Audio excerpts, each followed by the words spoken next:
Israeli security forces on Saturday raided the home of a 17-year-old Palestinian terrorist who carried out a ramming attack in the central West Bank a day earlier, Hadashat News, formerly Channel 2, reported.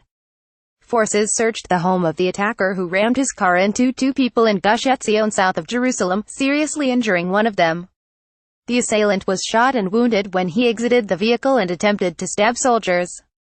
Get the Times of Israel's daily edition by email and never miss our top stories. Free sign-up. Some rioting was reported during the operation in the village of Ha'al, with residents throwing rocks at soldiers. The troops responded with non-lethal means. There were no reports of injuries among the Israeli forces.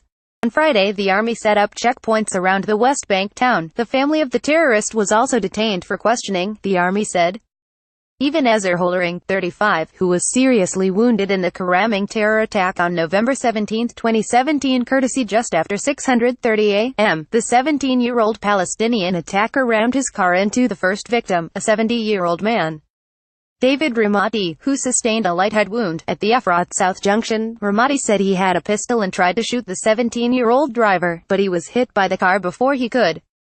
The terrorist continued down the road to the nearby Gush Etzion junction, where he hit and seriously injured 35-year-old Ezer Hollering. The army said at that point the driver got out of his car with a knife and tried to stab soldiers who were standing nearby. The soldiers responded by firing towards the attacker, resulting in his injury, it said. From his hospital bed, David Ramati recalls getting hit by a car in a terrorist attack outside the West Bank settlement of Efrat on November 17, 2017.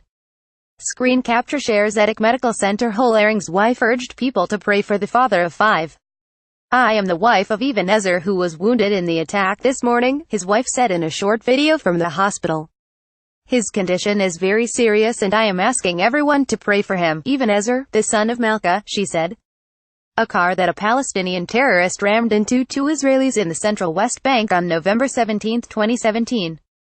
Israel Defense Forces. Hollering was taken for surgery with a head wound, surgeons at the Hadassah Hospital Ein Kerem in Jerusalem said. He suffered a head wound. He has an intracranial hemorrhage and will require brain surgery, his doctor said.